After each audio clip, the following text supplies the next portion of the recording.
नमस्कार, वंदे मातरम। मैं हूं श्यामगिरी। आप देख रहे हैं हमारा चैनल मुद्दा भारत का।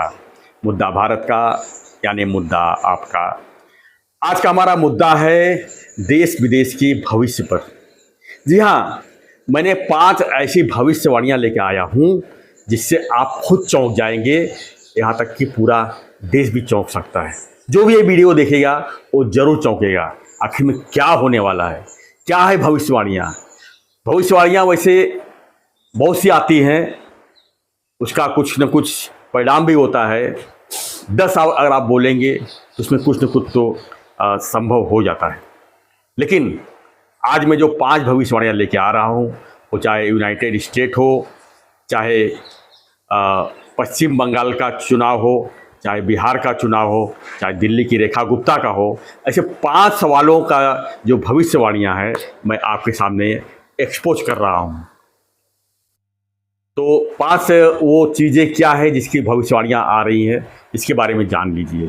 पहला ये है कि 2027 के पहले 2027 के पहले अमेरिका का खंड खंड हो जाएगा। यानी कि डोनाल्ड ट्रंप ये अंतिम प्रेसिडेंट होंगे यूएसए के। यानी उसके बाद यूएसए नहीं रहेगा, अलग अलग खंडों में जो है देश बढ़ जाएंगे।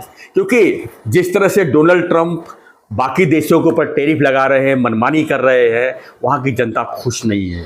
आज वहाँ पर इतनी बेरोजगारी बढ़ रही है और इतने प्रॉब्लम्स आ रहे हैं कि डोनाल्ड ट्रंप खुद उसका जवाब नहीं दे पा रहे हैं। सनकी सनकी से बातें कर रहे हैं और मोदी जी को पूरी तरह से दबाने की कोशिश कर रहे हैं। मोदी जी नहीं, पूरे और भी दुनिया के और भी देश है जिस पर अपना पूरी तरह से नियंत्रण करना चाहते हैं। तो उसको लेकर जो है उनके ऊपर परिणाम बहुत भयंकर होने वाला है। यानी कि वो अपना कार्यकाल भी पूरा कर लेंगे, इसकी कोई गारंटी नहीं है। यानी 2027 तक अमेरिका जो है खंड खंड होगा। जिस तरह से अमेरिका ने दूसरे देशों को खंड खंड करने का पूरा प्रयास किया है, अब उसको खुद झेलना होगा। ये भविष्यवाणी है 2027 के पहले का। यानी कि उनका जो है पूरा जो है अमेरिका का जो है यूएसए का पूरा जो है खंड खंड हो जाएगा। दूसरी भविष्यवाणी ये है कि हमारे देश के लिए, मोदी जी के लिए एक पॉजिटिव एनर्जी लेके आने वाला है। यानी कि मोदी जी की वजह से यूएन में जो है हमारा देश का नाम जो है शामिल हो जाएगा। यूएन सिक्योरिटी में जो है 5 देश अभी तक हैं। उसमें 5 देश कौन कौन है? चाइना, रसिया, फ्रांस, यूके और अमेरिका। यानी 6वां देश अब जो है भारत भी आ जाएगा उसके साथ में। तो एक हमारे देश के लिए एक गर्व की बात होगी कि यूएन में हमारा जो है देश शामिल हो जाएगा और इसका जो है पूरा श्रेय मोदी जी को जाएगा। तीसरा है, बीजेपी के लिए बुरी खबर है। अब बुरी खबर कह सकते हैं या बीजेपी कोई चालबाजी भी हो सकती है कि रेखा गुप्ता जो दिल्ली के सीएम बनी हुई है वो अपना कार्यकाल पूरा नहीं कर पाएंगी। उसे देखा जाए दिल्ली में इस समय बुलडोजर एक्शन खूब हो रहा है, गरीब लोगों के घर तोड़े जा रहे हैं। हालांकि वो हाईकोर्ट का मामला है, लेकिन इसका कहीं ना कहीं जो जवाबदारी है सरकार के ऊपर ही आती है। लोग सरकार को ही कोसते हैं कि इतना दिन तक तो नहीं कार्रवाई, अब क्यों हो रही है। तो कहीं ना कहीं इसका खामियाजा जो है रेखा गुप्ता को भुगतना पड़ सकता है। यानी उस आने वाले चुनाव में, जो दिल्ली का अगला चुनाव होगा, तो उसमें बीजेपी जो है कोई रिस्क लेना नहीं चाहती है। इतने दाग लग जाएंगे रेखा गुप्ता के ऊपर, हो सकता है बीजेपी चाहे कि अब रेखा गुप्ता के चेहरे पर अगर चुनाव लड़ूंगा तो शायद बीजेपी को नुकसान होगा, उनकी सरकार जा भी सकती है। तो ऐसे में बीजेपी जो है वहाँ पर रेखा गुप्ता को बदल कर किसी और चेहरे को चुनाव से 1 साल पहले या 6 महीना पहले ला सकती है। यानी कि रेखा गुप्ता का कार्यकाल पूरा नहीं होगा, बीजेपी अपना कार्यकाल पूरा करेगी और दूसरे चेहरे पर जो है चुनाव लड़ेगी। ये कई बार दूसरे प्रदेशों में हो चुका है। महाराष्ट्र में भी कई बार कांग्रेस ने ये चीज़ें जो है की है। तो कोई डाउट नहीं कि बीजेपी जो है दिल्ली में ऐसा चीज़ें जो है ला सकती है। चौथा भविष्यवाणी ये है कि बिहार में बीजेपी जीतेगी। यानी कि बिहार का जो इस समय माहौल बना हुआ है पूरी तरह से बीजेपी के फेवर में बना हुआ है। वहाँ पर प्रशांत किशोर भी हैं, तेजस्वी यादव जी भी पूरी तैयारी कर रहे हैं और वो चाहेंगे कि किसी भी हालत में उनकी सरकार बने। लेकिन बीजेपी इसमें बाजी मारते हुए दिख रही है। ये भविष्यवाणी चौथी है। कैसे? क्योंकि अब नीतीश कुमार को किसी भी हालत में सीएम बनने नहीं दिया जाएगा। ऐसे में बीजेपी जो है चाहे चिराग पासवान हो, चाहे और भी दल हो, उनको साथ में लेकर जो है या हो सकता है कि अगर कोई जादू चल गया महाराष्ट्र की तरह, तो बीजेपी जो है अपना चेहरा जो है वहाँ पर लाएगी। यानी बीजेपी जो है बिहार में अपना मुख्यमंत्री पहली बार बनाने की पूरी कोशिश करेगी। और भविष्यवाणी में ये भी आया है, कुंडली में भी आया है बिहार के, कि अगला जो सीएम है वो बीजेपी का होगा। यानी कहीं ना कहीं बीजेपी यहाँ पर बाजी मारते हुए दिख रही है।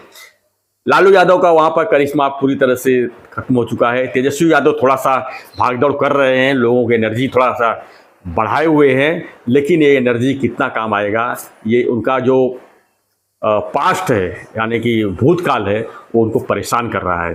वो कभी भी जेल भी जा सकते हैं, क्योंकि उनके ऊपर काफ़ी जो है एफआईआर हैं, काफ़ी घोटाले का आरोप है, नौकरी के बदले में ज़मीन देने का आरोप है। ऐसे में कभी भी वो जेल जा सकते हैं। यानी बीजेपी जो है किसी भी शर्त पर जो है अपना सीएम वहाँ पर बना सकती है। अब जो है पांचवा भविष्यवाणी ये है पश्चिम बंगाल से।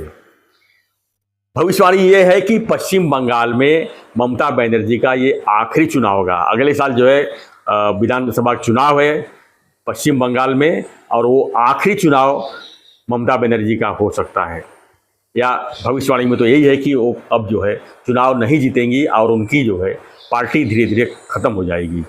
तो देखा जाए तो पश्चिम बंगाल की अगर हम बात करें तो 2014 से ही बीजेपी पूरी कोशिश में है वहाँ पर कि किसी तरह जो है वहाँ पर बीजेपी की सरकार लाई जाए, हिंदुत्व एक सरकार बनाया जाए।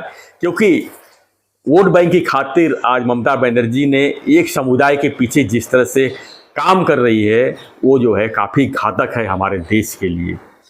उनके सहयोगी रहे युष्वेंद्र जी जो है देखा जाए तो पूरी ताकत के साथ वहाँ पर खड़े हैं।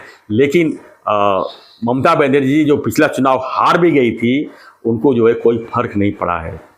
वहाँ पर कोई भी इलाका देख लीजिए, चाहे नवरात्रि का सीज़न हो, ईद का त्यौहार हो, ऐसे में जो है ममता बनर्जी का पूरा जो है मदद जो है एक अलग समुदाय के ऊपर ही जाता है। रही बात वहाँ पर रोहिंग्या और बांग्लादेशी जिस तरह से बसे हुए हैं और अपना वोटिंग कार्ड में खेल रहे हैं, तो आने वाले दिनों में अगर एसआईआर वहाँ पर लाया गया, वहाँ पर एनआरसी लाया गया, तो ममता बनर्जी तो वैसे ही ख़त्म हो जाएंगी। जैसे ही एसआईआर वहाँ पर सरकार वहाँ पर लाएगी और एनआरसी लगाएगी, तो वैसे ममता बनर्जी ने अभी से ही धमकी देना शुरू कर दिया है कि केंद्र सरकार का कोई भी कानून हम यहाँ पर लागू होने नहीं देंगे, चाहे एसआईआर हो, चाहे कोई एनआरसी हो या कुछ भी हो। तो ममता बनर्जी का इसको मनमानी ही कहेंगे। लेकिन बीजेपी किसी भी हालत में वहाँ पर अब एसआईआर और एनआरसी के जरिए ऐसे वोटरों को खारिज करवाएगी जो बाहर से आकर वहाँ पर एक तरफा वोटिंग करते हैं और उसमें ममता बनर्जी जीत के आती है। कहीं ना कहीं लगाम लगता हुआ दिख रहा है। अभी पिछले दिनों जिस तरह से फ्लड आई थी और बीजेपी पर हमला किया गया, तो देखा जाए तो ममता बनर्जी की मनमानी तो वहाँ पर है ही। और ये बात सभी को पता है कि अगर आने वाले साल में इनको उखाड़ के फेंका नहीं गया तो पश्चिम बंगाल की हालत पूरे देश में भी हो सकती है, जो काफ़ी घातक हो सकता है। तो ये रही 5 भविष्यवाणियाँ कि यूएस का खंड हो जाएगा, हमारे देश का नाम यूएन में शामिल होगा, रेखा गुप्ता जो है अपनी कार्यकाल पूरा नहीं कर पाएंगी, और बिहार में जो है बीजेपी अपना सीएम बनाएगी इस बार, और 5वां ममता बनर्जी जो है उनका आखिरी चुनाव 2026 का होगा, उसके बाद उनकी कहानी ख़त्म हो जाएगी। तो फ्रेंड्स, आपको क्या लगता है ये भविष्यवाणी के ऊपर? आपका जवाब हमें ज़रूर चाहिए कमेंट बॉक्स में। हमें कमेंट बॉक्स में लिखिए कि आखिर में जो भविष्यवाणियाँ हैं, 5 भविष्यवाणियाँ कितनी सही साबित हो सकती है। खैर ये भविष्यवाणियाँ हैं, भविष्यवाणियाँ पहले भी बहुत आई है। किसी ने भविष्यवाणी की थी कि 2012 में पूरी दुनिया ख़त्म हो जाएगी, कैलेंडर है, ये है, वो है। ऐसी चीज़ें नहीं हुई है, भविष्यवाणियाँ हैं। भविष्यवाणियाँ कुछ सच भी होती है, कुछ गलत भी होती है। तो आप क्या सोचते हैं इस पर हमें प्रतिक्रिया ज़रूर दीजिए और बने रहिए हमारे साथ, देखते रहिए हमारा चैनल मुद्दा भारत का। चैनल को लाइक, शेयर और सब्सक्राइब जरूर करिए, ये मेरा रिक्वेस्ट। तो अगले वीडियो तक बने रहिए हमारे साथ, देखते रहिए हमारा चैनल मुद्दा भारत। धन्यवाद। जय हिंद, जय भारत।